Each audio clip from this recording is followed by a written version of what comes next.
You're listening to the Mother to Baby podcast, medications and more during pregnancy and breastfeeding. Ask the experts with your host, genetic counselor and mom of 4, Chris Stallman. Welcome to another episode of the Mother to Baby podcast. My name is Chris Stallman, and I am a genetic counselor, mother of 4, and a beagle, and a teratogen information specialist. So what I do is give information to people about exposures before, during, and after pregnancy, while breastfeeding, and in cases of adoption. We talk about everything because an exposure can be anything. It could be a vaccine. It could be something going on at your work. It could be a common over-the-counter medication. Actually, this is part 2 in our conversation with expert Dr. Sura Alwan about a common over-the-counter exposure, a medication called acetaminophen. If you were with us last time, what we talked about was the use of acetaminophen, which is also commonly known as Tylenol, during pregnancy. And the reason we talked about something that's been around for a long time and also very common is because there was an article that suggested that people who are pregnant not use acetaminophen to lower their fever or to treat their pain in pregnancy. And as we talked about last time with Sura, that is a bit of a controversial statement. And in general, most healthcare providers still recommend that if you need to take acetaminophen during pregnancy, it is something that you can do under the care of your healthcare provider. What Sura is back with us today to talk about is a little bit more in pregnancy and acetaminophen use and use in breastfeeding as well. As a reminder, Sura is a Canadian research scientist who serves as a co-director of TERIS, which is a resource that healthcare providers use to look at the risk of medications and exposures during pregnancy. She has professional positions at the University of Washington and at the University of British Colombia. She has a PhD in the area of genetic and environmental causes of birth defects, a member of Mother to Baby and the Society for Birth Defects Research and Prevention. Welcome back, Sura. Thank you, Chris. I'm glad to be here again. Very happy to talk a little bit more about acetaminophen use in pregnancy and, of course, breastfeeding. So if you don't mind, I'd like to dive right in. I know we talked last time about acetaminophen use in pregnancy, that review article that had come out, and the link that the article had made about things like ADHD and other outcomes. But I was wondering, has the use of acetaminophen in pregnancy been connected with any other conditions? Actually, there's been some research studies published in the past as well, or in the past few years, suggesting an association or a link between taking acetaminophen daily in the second half of pregnancy and wheezing or asthma in the child.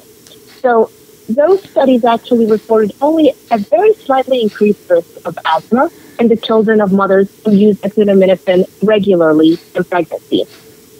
But there were also studies conducted to test this link that actually did not find those reported associations. So it is hard to know whether or not this association is actually real. And if it is real, it may reflect the presence of other factors that can be associated with maternal acetaminophen use and the development of asthma in the child, such as maternal illness or another reason why a mother was using acetaminophen in the first place during her pregnancy. Switching gears now to breastfeeding. I know that wasn't covered in the article that we spoke about last time, and those connections haven't been made with the use of acetaminophen during breastfeeding. So, is there a recommendation about the use of acetaminophen in breastfeeding? Are there any concerns that people should be aware of?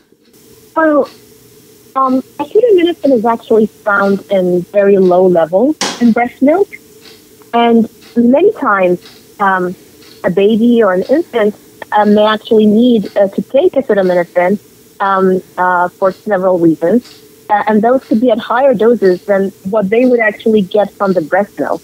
There's no information to show that there's any concern from taking acetaminophen during breastfeeding and if it would adversely affect the baby. But it's important to make sure to talk to your healthcare provider about any breastfeeding questions. And I think that's an excellent reminder, because I know personally, sometimes what I'll think is, oh, okay, well, I have pain, or, I have a fever, that I'm going to go to the store and just buy something that's going to help me treat my symptoms. But it is a good idea, especially when you're pregnant or breastfeeding, to check in with your healthcare provider, not only because of what you're taking or what you want to take, but because in some instances, they may need to treat your condition a little bit differently, just because everybody is different. So such a great reminder to just talk with your healthcare provider about what treatment would be best for your symptoms. Sura, thank you so much for this information. And before we end, is there a final thought that you would like to leave our listeners with? Yes. So I want to stress again that acetaminophen remains to be recommended as the main pain reliever and fever reducer of choice. So I also wanted to point out that having fever or a high temperature early in pregnancy may increase the chance for certain birth defects called neural tube defects, which occur when the spinal cord or the brain does not form properly. And this happens very early in pregnancy. But those are serious defects that can be preventable. So it is important to treat fever in pregnancy by talking to your healthcare provider to find the best treatment option, which may be taking the recommended dose of acetaminophen in this case. Also making sure to stay well hydrated and getting lots of rest. That's great advice too. And honestly, I forget that so often. So I keep drinking your water, which is funny because I live in the desert. You would think it comes as second nature, but you know what? Sometimes that second cup of coffee is just too tempting.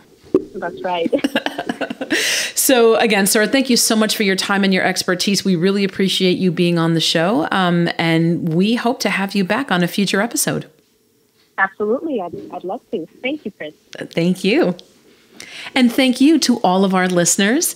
That ends this episode. So as always, we're so happy that you were able to join us and hope that you can join us again in the future.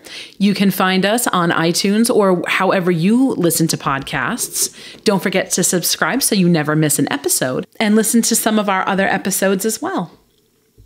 If you have a question for the podcast or would like to be on the podcast, we want to hear from you. Please feel free to email us your ideas or your contact information. Our email address is contactus@mothertobaby.org. Or if you have a question for Mother to Baby about acetaminophen or anything else in pregnancy, in breastfeeding, before getting pregnant, feel free to let us know. You can reach us by phone at 866-626-6847.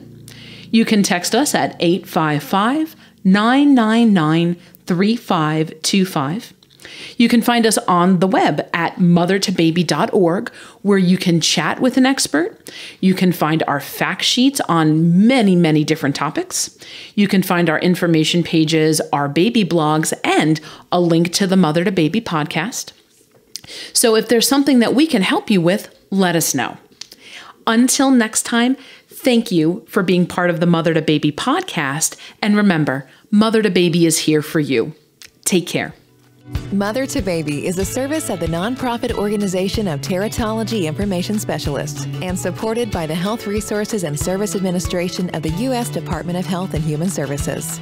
It's made possible through generous donations from listeners like you. To learn more about Mother to Baby, please visit mothertobaby.org.